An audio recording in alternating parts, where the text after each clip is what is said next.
You couldn't blink when Steph Curry had the ball. Not because you'd miss a shot, because you'd miss the moment the defense broke. There's never been another player in NBA history who made the entire court feel too small. No space was safe, no lead was comfortable, no strategy could fully contain him. And during his prime, from 2015 to 2017, guarding Steph wasn't just a challenge, it was an unsolvable problem. One that coaches lost sleep over. One that left defenders guessing, scrambling, and often just watching. Let's break down exactly why. Steph Curry, in his prime, was flat out impossible to guard the first and most obvious weapon. That absurd, almost supernatural shooting range. The league had seen great shooters before: Ray Allen, Reggie Miller, but none who could stretch the floor like Steph. He didn't just shoot from deep, he lived out there.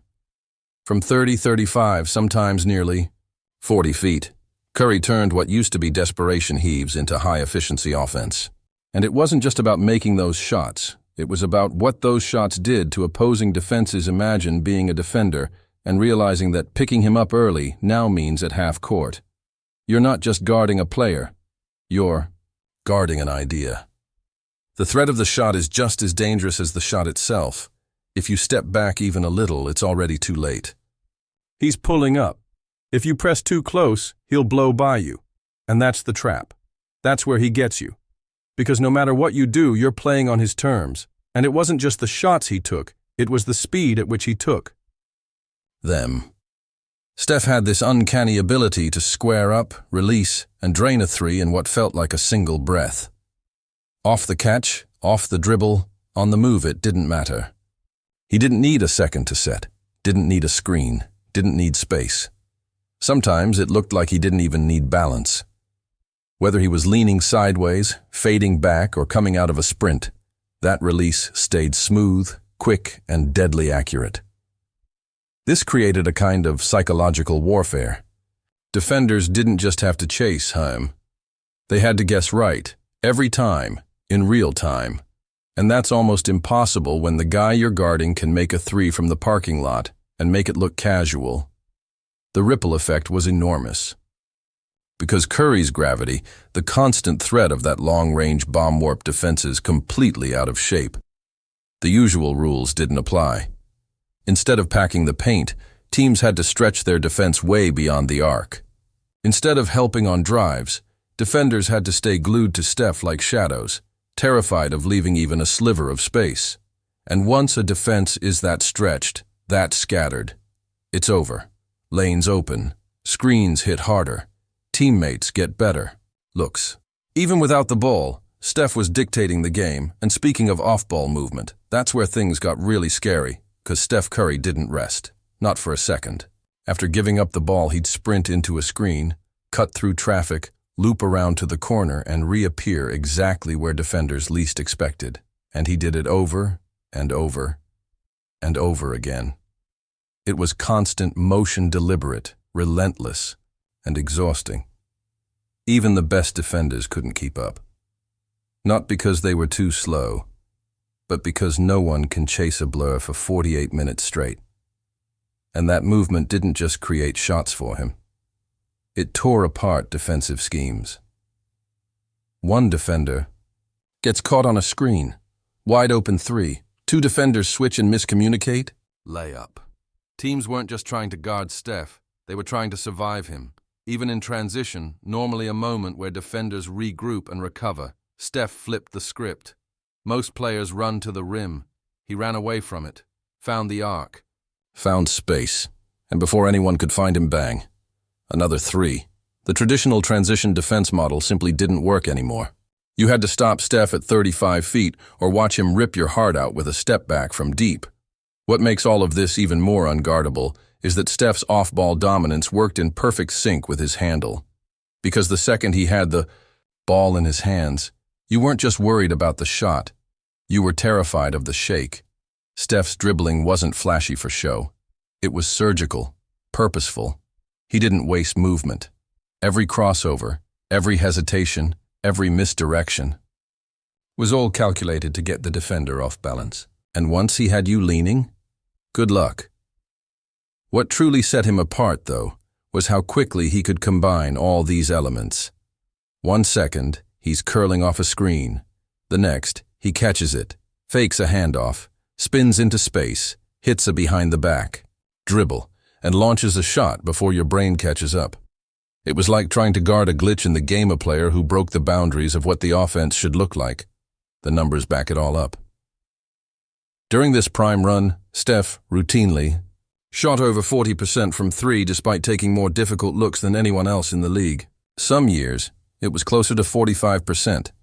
And these weren't your average threes. They were step-backs, side steps, deep bombs, contested fadeaways, and heat checks from places most players never even shoot. That kind of volume, with that kind of efficiency, isn't just elite. It's unheard of, but Steph wasn't just changing shot charts. He was changing basketball philosophy. He turned the worst shot in the game, the deep pull-up three, into one of the most efficient weapons ever.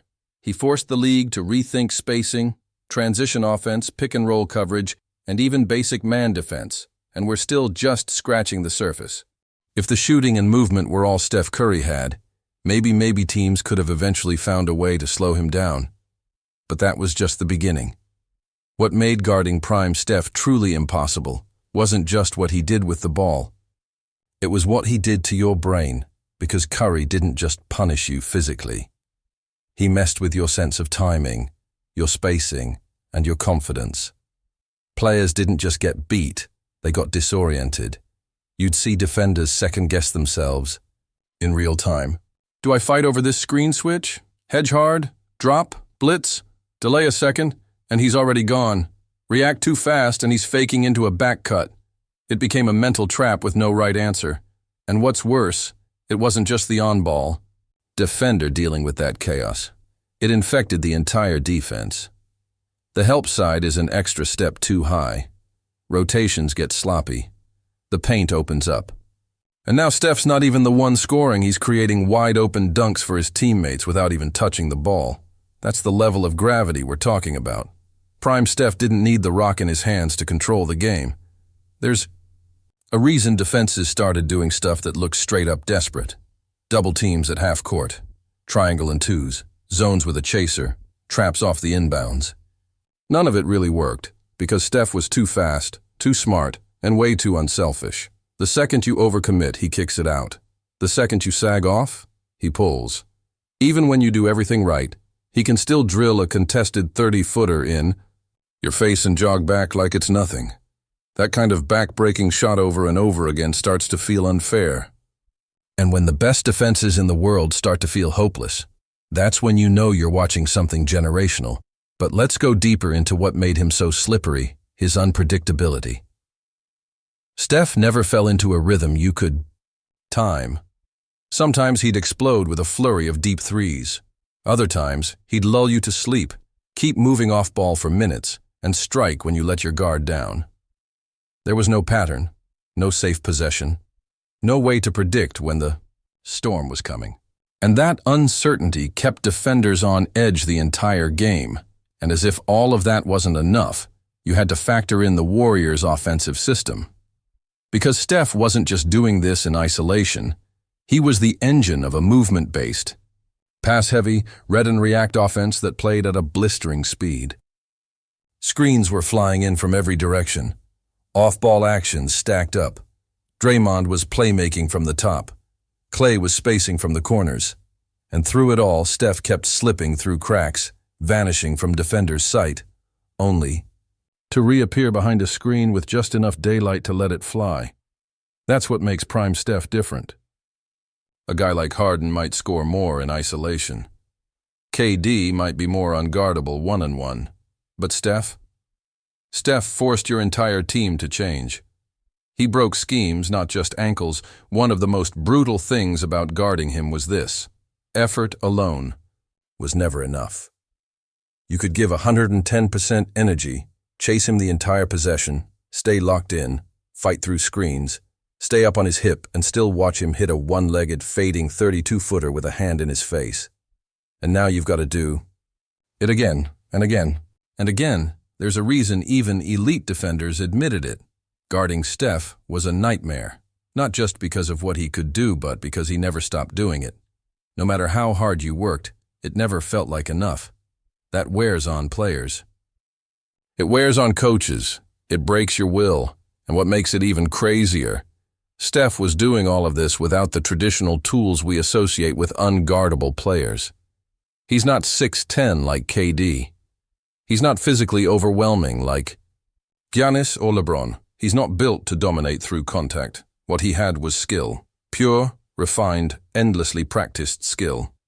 A handle that never betrayed him. A jumper that didn't need balance or space. A brain that read defenses in split seconds. And the confidence to shoot from anywhere at any time in any situation. When you watch those years 2015 through 2017, it wasn't just the stats, it wasn't just the threes. It was the feeling that every time Steph crossed half court, the entire building held its breath.